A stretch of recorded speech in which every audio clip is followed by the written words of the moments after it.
सात समुंदर पार financial markets के बड़े इंस्टीट्यूशंस, बड़े stock markets, S&P, Dow Jones Adani enterprises को यह कहकर बाहर निकाल रहे हैं कि उनके खिलाफ बहुत गहन आक्षेप और आरोप है फ्रॉड के, और इसलिए वो इंडेक्स में बने नहीं रह सकते हैं।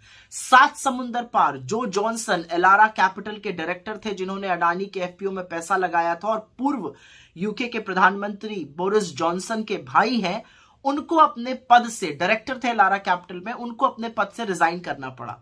लेकिन हिंदुस्तान में सात समुंदर पार इंस्टीट्यूशंस जो हैं आक्षेपों को लेकर चिंतित हैं और एक्ट कर रहे हैं, लेकिन हिंदुस्तान में ऐसा लग रहा है मानो जी कुछ हुआ ही ना हो। सेबी से एक शब्द सुनाई नहीं देता है। कहां है SFIO, कहां है ROC, कहां है ministry of corporate affairs. Government of India तो ऐसे बर्ताव कर रही है शुतुरमुर्ग की तरह कि उन्होंने जमीन के नीचे सर कर लिया है और मानो कुछ हुआ ही ना हो। तो असलियत यह है कि अडानी जी जो हैं वो सबको ले डूब रहे हैं। कैपिटल मार्केट्स में, मतलब दलाल स्ट्रीट पर 15 लाख करोड़ का नुकसान हुआ है 24 जनवरी से आज तक। 15 लाख करोड़ डूबे हैं।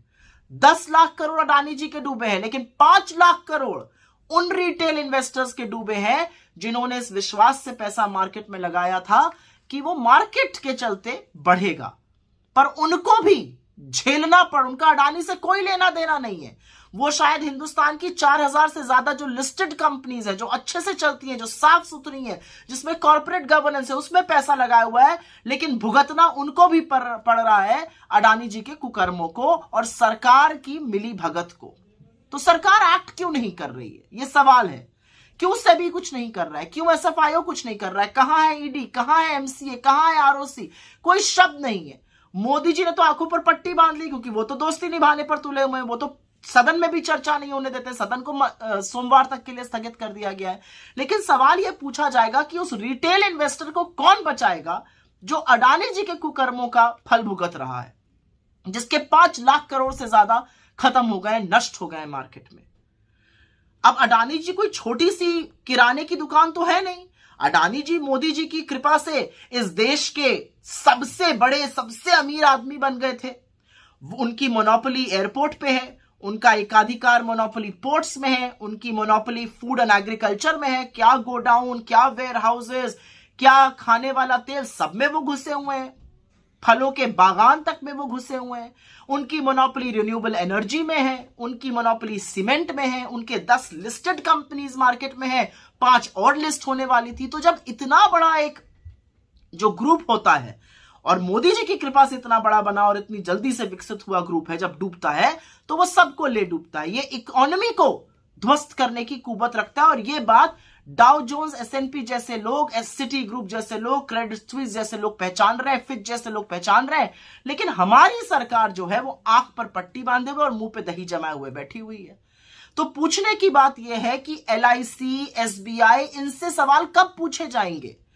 निवेशकों ने, जो policy holder, 30 crore policy holder LIC के हैं, जिन्होंने अपनी जिंदगी की गाढ़ी कमाई लगाई थी, उनको यह कह देना कि जी हम तो 20,000 पे आए थे करोड़ पे, 30,000 हो गए। जी नहीं, आपने 100 रुपए लगाए थे मार्केट में। वो 100 रुपए 10 साल पहले लगाए थे, वो 5 साल बाद 1000 रुपए हो गए, लेकिन उसके 5 साल बाद वो 200 हो गए। तो आप ये सोचकर संतुष्ट रहिएगा कि 100 रुपए 200 हो गए, या ये सोच के चिंता जताइएगा कि 1000 रुपए कैसे 200 हो गए। वही काम LIC कर रहा है, जबानी जमा खर्च।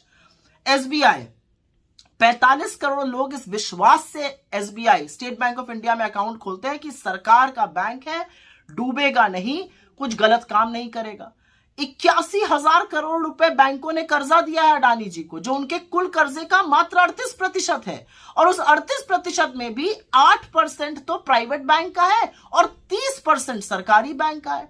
तो सवाल ये तो पूछना बनता है ना कि हिंदुस्तान के लोगों की गाढ़ी कमाई, टैक्स पेयर्स का पैसा, जो सरकारी संस्थाओं ने अडानी जी को भेंट स्वरूप दिया था, वो क्यों दिया था?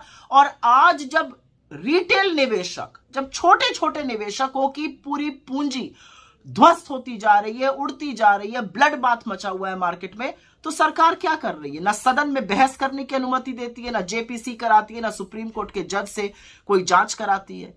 तो आंख मूंद लेने से इसका निवारण नहीं होगा मोदी जी, क्योंकि अब वक्त है मित्रता छोड़कर कर्तव्य निभाने का, और कर्तव्य आपका हिंदुस्तानियों के प्रति है, एक अडानी जी के प्रति नहीं है। ये बात 7 समुंदर पार फाइनेंशियल इंस्टीट्यूशन समझ गए, लेकिन आपकी समझ में ये बात नहीं आ रही।